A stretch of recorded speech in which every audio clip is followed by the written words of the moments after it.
Beep, beep, beep, beep, beep, beep, beep, beep, beep. Welcome to the Court of the EDI Jester. How we doing, peeps? Yep, it's another session, this time with the lovely, indomitable Lionel Shriver. And if you're unfamiliar with Lionel, I suggest YouTubing. She's fun, is Lionel. Doesn't mind, Calls a spade, does Lionel. Doesn't mess about. Pulls no punches. Okay? That's the sort of folk we need, those that don't pull punches, I say. Right, so Lionel Shriver, writing in The Spectator on the 9th of September. This is a very good piece, and her headline is Children Need Protection from Adult Madness. Now, every now and again, Lionel brings out a doozy like this, and it's always worth an examination. It's a very long article, but we'll go through some of it, and the rest of it, as usual, is in the Dubris for you to take on board if you wish. Buy me a coffee, become a warrior teacher, all the usual stuff. So here we go. Okay, now, the Texas Supreme Court just upheld, this is on the 9th of September, so this is good news here again. We like good news. The Texas Supreme Court just upheld a state law banning so-called gender-affirming care for minors, to explosive consternation from predictable quarters.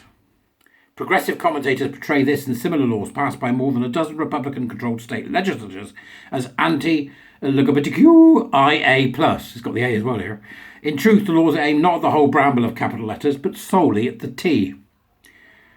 Slamming these bans histrionically as genocide, 4 in 15,000 patients of the Tavistock or on its waiting list committed suicide between 2010 and 2020.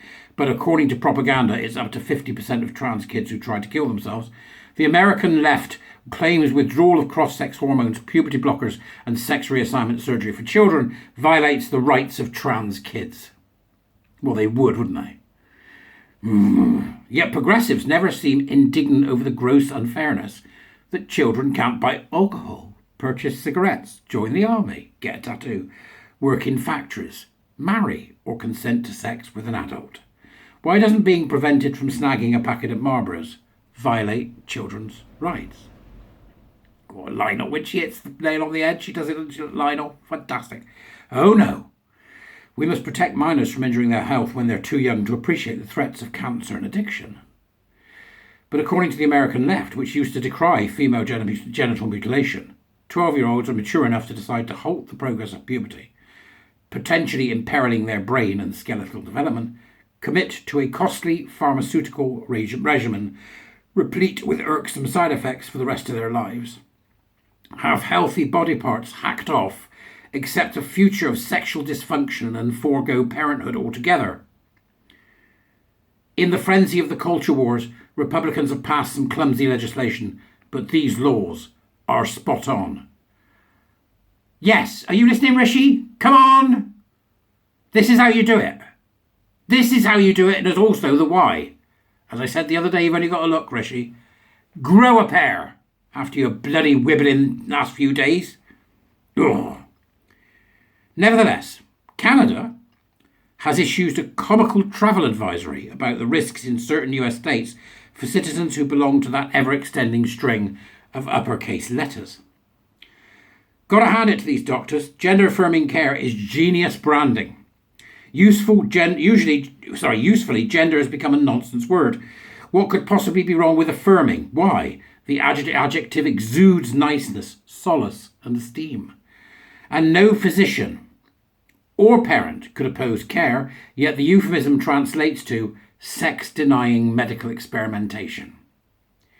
One witness who testified in support of the Texas bill during the legislative debate was Karina Cohn, who now often goes by Corrie, a self-identified transsexual who was well ahead of the curve when he transitioned in 1994 at 19.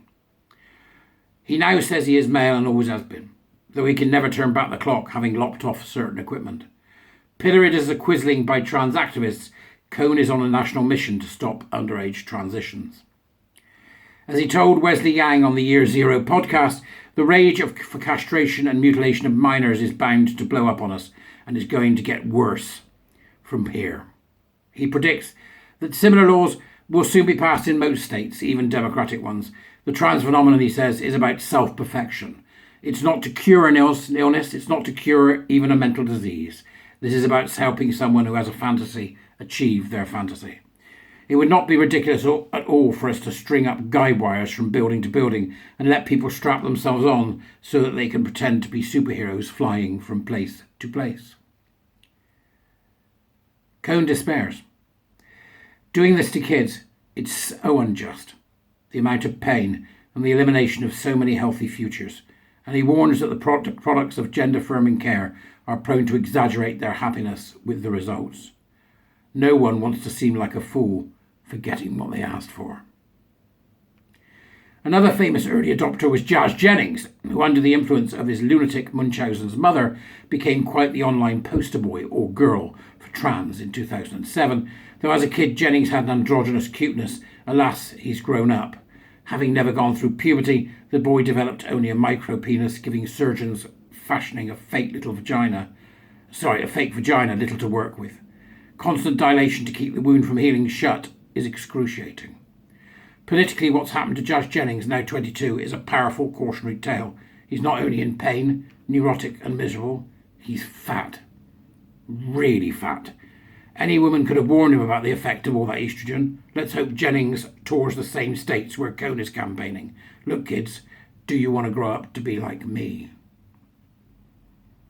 In a rare instance of taking the cultural initiative, both Europe and the UK are steadily retreating from gender-affirming care in preference for talk therapy, a story the American left-wing media scrupulously buries. By contrast, the entire US medical establishment is intoxicated by Frankensteinian maiming of children. In a self-sustaining feedback loop, the enthusiastic endorsement by the American Medical Association and the American Academy of Pediatrics of an affirmative approach to underage confusion has been successfully deployed to strike down in court multiple state bans on sex change treatments for minors. The trans mania took off in 2013, and I didn't stick my neck out in the public on the issue until 2016, although the unwritten prohibition on saying a single discouraging word about the transgenderism craze didn't partially lift until around 2021. I'm still not proud that I kept my journalistic mouth shut for 3 years. But then, even in 2016, observing "this is completely nuts" could have been career-ending, and it still paints a bullseye on one's forehead. We're an adaptive species, and it's possible to get used to anything, hence it takes daily application to maintain a crucial incredulity. On a dime, the entire Western world became obsessed with drastic medication and gratuitous cosmetic surgery to allow tens of thousands of mostly young people to pretend to be the opposite sex. There will be hell to pay in the fullness of time, but not soon enough. The Texan families complaining on the American news that they can't get their kids' poorly researched off-label puberty blockers, irreversible cross-sex hormones, and permanently mangling surgeries don't know how lucky they are. I wasn't going to read it all, but that's how well Lionel writes. It sort of bowls me along. You know, once you start reading, you can't stop reading, so the links are in the doers. Please do visit The Spectator. Give them the ad rev. You know, go visit The Spectator, have a look at the article. Lionel writes beautifully. Yeah, the waiting list may well be the saving grace for the children and young people that are caught up in this gender ideology nonsense. And where's Lionel wrong? You tell me. I'll see you later. Oh, bit of a wobble.